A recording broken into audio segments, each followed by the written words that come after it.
At first, a very good morning to all of you. I am GK sir from SCC Study Knowledge. मैं GK sir SCC Study Knowledge में आपका स्वागत करता हूँ। मैं आज आप सबों के बीच प्रीपोजिशन के पार्ट 5 बताने जा रहा हूँ। पार्ट 4 तक मैंने पिछले क्लास में बना दिया है। जो भी नहीं देखे हैं वे प्लेलिस्ट में जा कर के देख सकते हैं और समझ सकते हैं। आज हम प्रीपोजिशन के पार्ट 5 बताने जा रहा हूँ। प्रीपोजिशन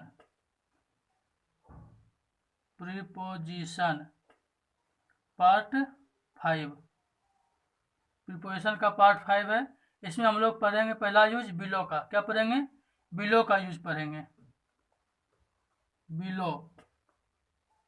बिलो को हिंदी में क्या कहते हैं? नीचे। बिलो का हिंदी क्या होता है? नीचे। बिलो का यूज नीचे के सेंस में किया जाता है। तो इसका रूल क्या लिखेंगे हम लोग? इसका पहला रूल लिखेंगे, it is used for lower position और लेवल देन समबडी और समथिंग। इसका प्रयोग किसी व्यक्ति या वस्तु की तुलना में निम्न स्तर के लिए किया जाता है। ठीक है, इसको क्या लिखेंगे? It is used for lower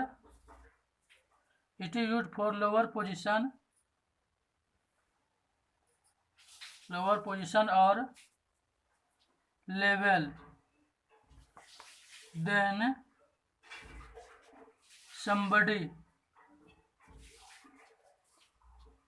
somebody और समथिंग। हिंदी में क्या लिखेंगे? इसका प्रयोग किसी व्यक्ति वस्तु की तुलना में निम्न स्तर के लिए किया जाता है। इसका प्रयोग किसी व्यक्ति या वस्तु की तुलना में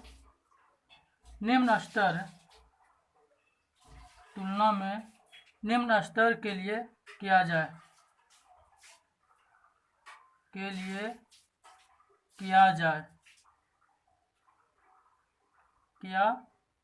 जाता है।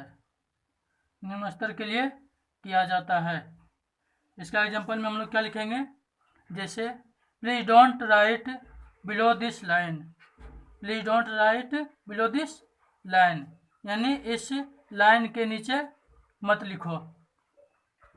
Please don't write below this line, कृपया इस लाइन के नीचे नहीं लिखें। ठीक है, इसके बाद हम लोग इसका दूसरा यूज देखेंगे। इसका यूज हम लोग लोअर स्टैंडर्ड या अमाउंट या फिर रैंक को दिखाने के लिए भी करते हैं। क्या लिखेंगे दूसरा use? It is used for lower standard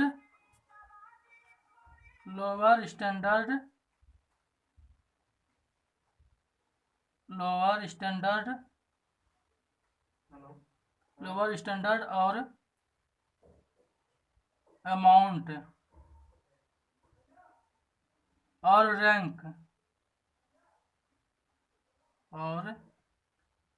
rank of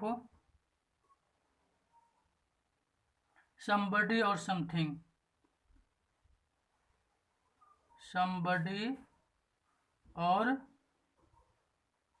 something.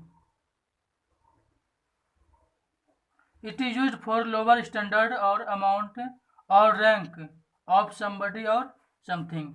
इसका प्रयोग किसी व्यक्ति या वस्तु की तुलना में निम्न स्तर या मात्रा के लिए किया जाता है। इसका प्रयोग किसी वस्तु की तुलना में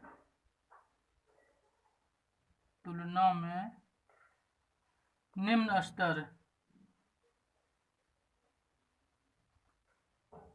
स्तर या मात्रा के लिए किया जाता है। इसका एग्जांपल में हम लोग क्या लिखेंगे, जैसे his performance is below average, उसका परफॉर्मेंस, उसका प्रदर्शन क्या है, औसत से नीचे है। ठीक है, his performance is below average, उसका परफॉर्मेंस औसत से कम है। ठीक है, नीचे है। इसका दूसरा हम लोग ये भी लिख सकते हैं, जैसे a teacher is below a principal, a teacher is below a principal. एक शिक्षक जो है वो प्रिंसिपल से क्या होता है, नीचे होता है। क्या होता है, प्रिंसिपल से रैंक में नीचे होता है। इसके बाद हम ये भी लिख सकते हैं इसका, this job is below my dignity, इसे ये भी लिख सकते हैं, जैसे this job is below my dignity, यह जॉब मेरे डिग्निटी यानी मेरी गरिमा के क्या है, नीचे है। ठीक है, इसके बाद हम लोग इसका तीसरा यूज देखेंगे। तीसरा यूज क्या है, it is used in the sense of less than, इसका प्रयोग कहाँ करते हैं हम लोग, लेस देन के सेंस में करते हैं, यानी कम के सेंस में करते हैं। It is used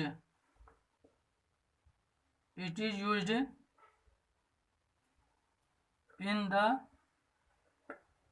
sense of less then, यानी इसका प्रयोग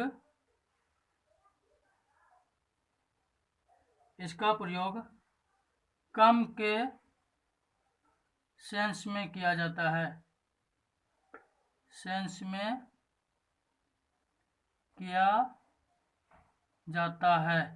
इसका प्रयोग कहाँ किया जाता है, कम के सेंस में। ठीक है, लेस देन के सेंस में हम लोग यूज करते हैं बिलो का। जैसे इसका एग्जांपल क्या लिखेंगे हम लोग, जैसे ही अर्न्स बिलो ₹50,000 पर मंथ, ही अर्न्स बिलो ₹5,000 पर मंथ, वह प्रत्येक मंथ 5,000 रुपये से कम कमाता है। ठीक है, इसके बाद हम लोग इसका चौथा यूज देखेंगे। इसका चौथा यूज क्या है, it is use to show age lower than the age limit, क्या लिखेंगे, it is used to show age lower than the as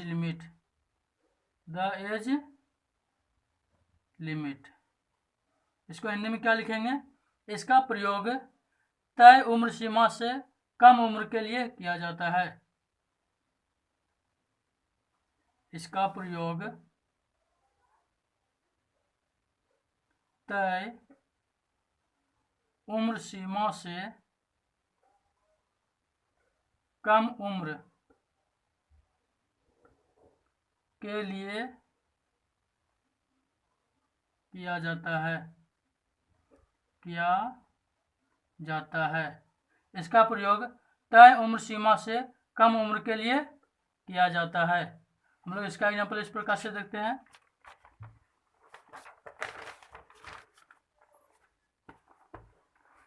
जैसे my brother is below 20, my brother is below 20।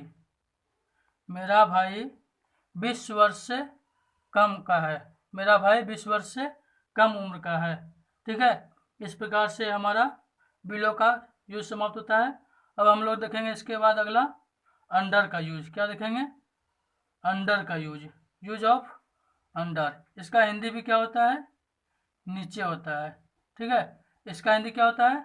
नीचे। इसका यूज हम लोग कहाँ करते हैं? जब कोई ऑब्जेक्ट किसी ऑब्जेक्ट के नीचे रखा जाता है। ठीक है, जैसे इसका पहला हम लोग यूज क्या लिखेंगे? It is use to show object under any object. It is used to show,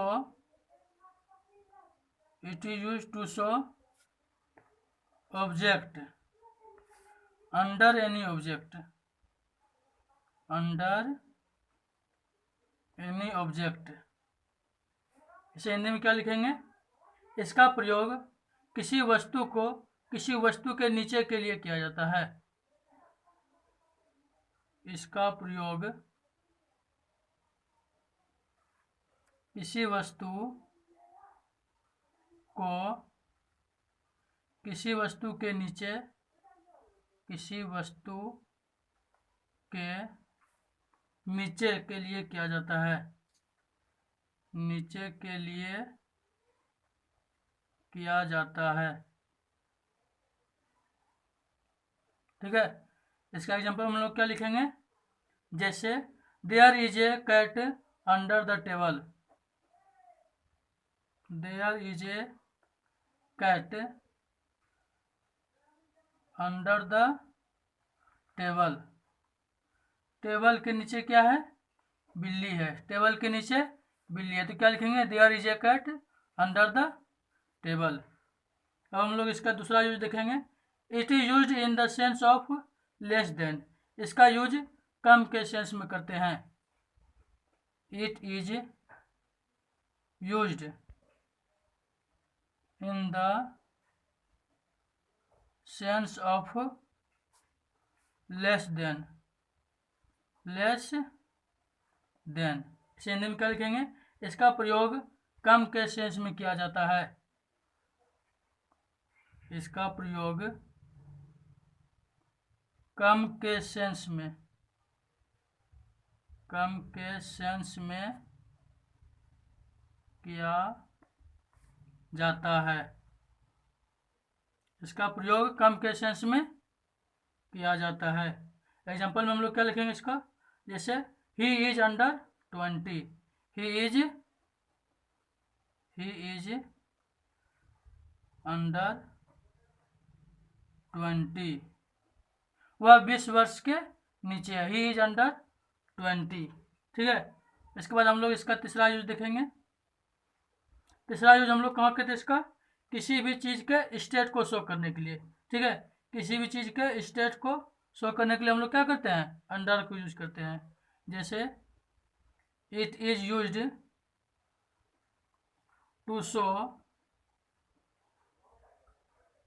state, it is used to show state of something, state of something. Hindi में क्या लिखेंगे? इसका प्रयोग किसी भी चीज की दशा और अवस्था के लिए किया जाता है। इसका प्रयोग किसी भी चीज की दशा या अवस्था के लिए किया जाता है। अवस्था के लिए किया जाता है। ठीक है, इसका एग्जांपल में हम लोग क्या लिखेंगे? जैसे his case is under consideration. His case is under consideration. Consideration means विचाराधीन। कंसिडरेशन मीन्स क्या होता है? विचाराधीन, यानी उसका केस विचाराधीन के अंदर है। ठीक है, इसका हिंदी क्या होगा? उसका केस विचाराधीन के अंदर है। ठीक है, इसको हम लोग ये भी लिख सकते हैं जैसे they are below the poverty line, they are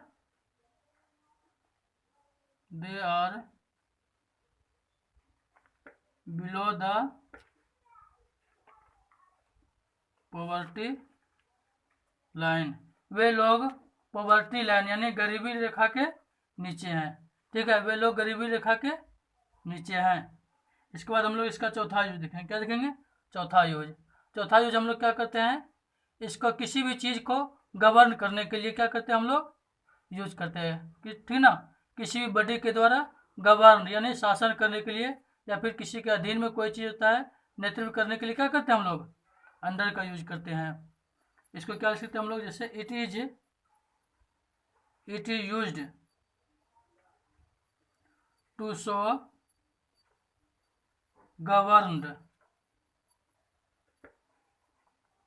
governed और लेड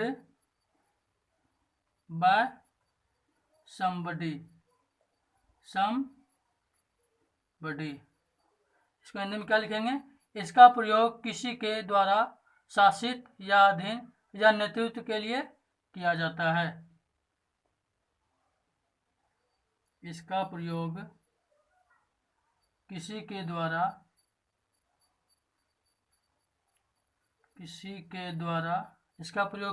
द्वारा शासित या अधीन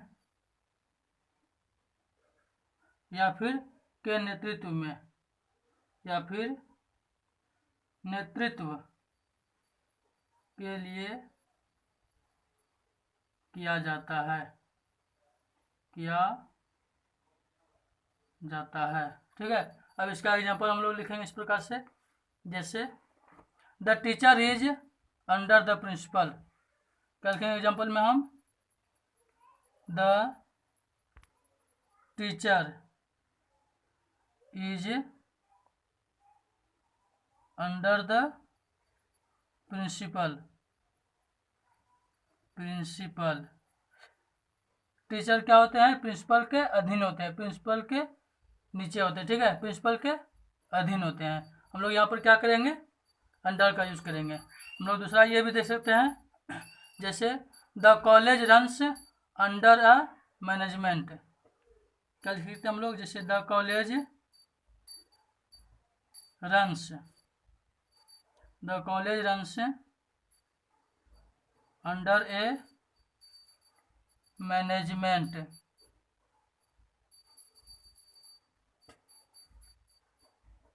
कॉलेज किसके द्वारा चलाया जाता है, प्रबंधक के द्वारा। ठीक है, प्रबंधक के नेतृत्व में चलाया जाता है। द कॉलेज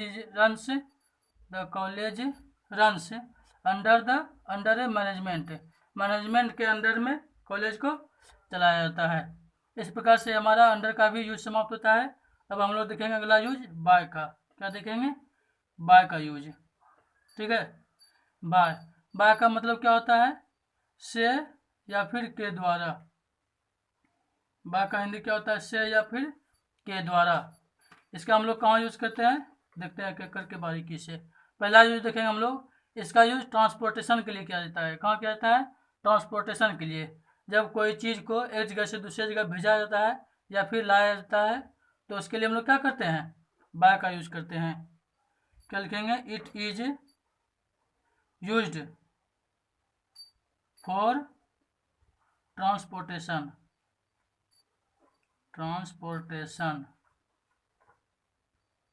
हिंदी में क्या लिखेंगे, इसका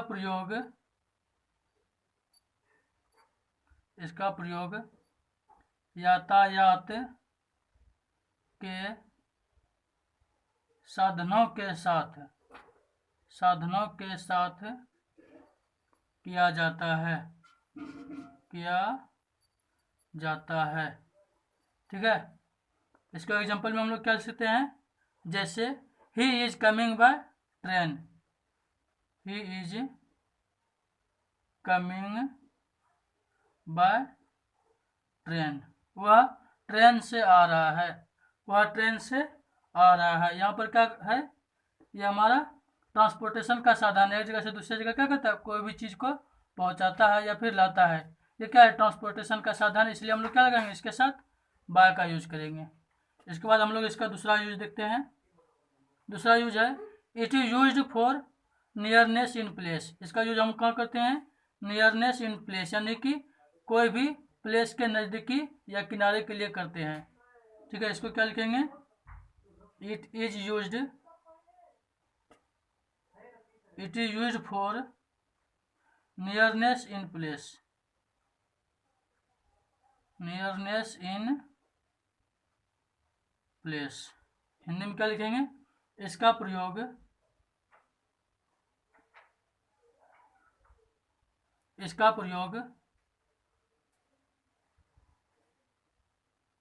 किसी भी चीज के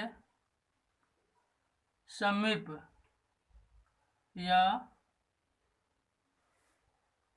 के किनारे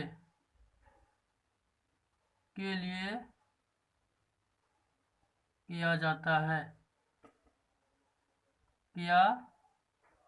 है। इसका प्रयोग किसी भी चीज के समीप या किनारे के लिए किया जाता है।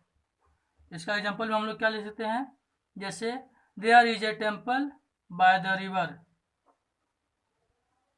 There is a temple by the river. नदी के किनारे क्या है, एक मंदिर है। नदी के किनारे क्या है, एक मंदिर, या फिर ये भी बोल सकते हैं नदी के समीप क्या है, एक मंदिर है। इसके बाद हम लोग इसका तीसरा यूज देखेंगे। तीसरा यूज क्या है, it is used for agents और एजेंसी ऑफ एनी डिपार्टमेंट। इसका प्रयोग हम लोग एजेंट्स और एजेंसी के साथ करते हैं, या फिर वो किसी भी विभाग का हो। ठीक है, it is used for agents और एजेंसी ऑफ एनी डिपार्टमेंट,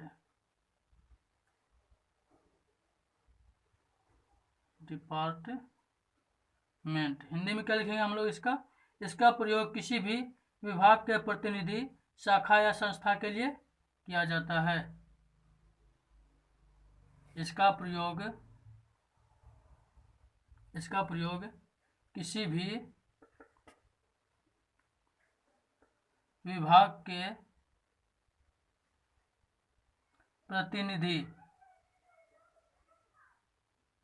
प्रतिनिधि, शाखा या संस्था के लिए किया जाता है। ठीक है, इसका एग्जांपल हम लोग क्या लिखेंगे, जैसे the money was stolen by cashier, the money was stolen by cashier. Cashier के द्वारा मनी क्या किया गया, चुराया गया। The money was stolen by cashier. इसका हम लोग दूसरा यूज ये भी लिख सकते हैं, जैसे the street are lighted by electricity, the streets are lighted by electricity, the street are lighted by electricity. Electricity के द्वारा गली को क्या किया गया, लाइटेड किया गया। ठीक है, रोशनी किया गया। इसके बाद हम लोग इसका चौथा यूज लिखेंगे। इसका चौथा यूज है it is used with passive voice. इसका हम लोग कहाँ यूज करते हैं, पैसिव वॉइस में करते हैं। It is used with passive voice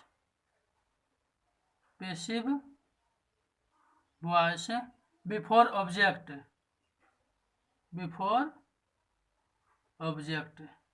passive voice में हम लोग ऑब्जेक्ट के पहले बाय का प्रयोग करते हैं। हिंदी में इसको लिख लेते हैं, इसका प्रयोग पैसिव वॉइस में पैसिव वॉइस में ऑब्जेक्ट के पहले किया जाता है। इसका एग्जांपल हम लोग इस प्रकार से लिखते हैं, जैसे a mango is eaten by Ram. A mango is eaten by Ram. Ram के द्वारा आम खाया गया। यहाँ पर क्या है, राम ऑब्जेक्ट है, इसके पहले क्या लगा है, बाय लगा है, यानी पैसिव वॉइस में जहाँ बाय लगता है, ठीक है, तो ऑब्जेक्ट के पहले बाय लगता है। इसके बाद हम लोग इसका पांचवा यूज देखेंगे, पांचवा यूज और लास्ट यूज देखेंगे बाय का। तो पांचवा यूज क्या है, it is used with nearness in time. इसका यूज समय से पहले के लिए भी किया जाता है। पांचवा यूज क्या है, इट इज यूज्ड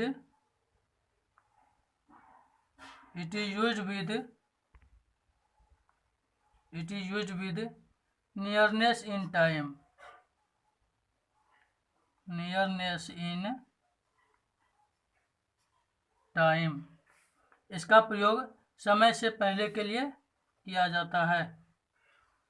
इसका प्रयोग समय से पहले के लिए किया जाता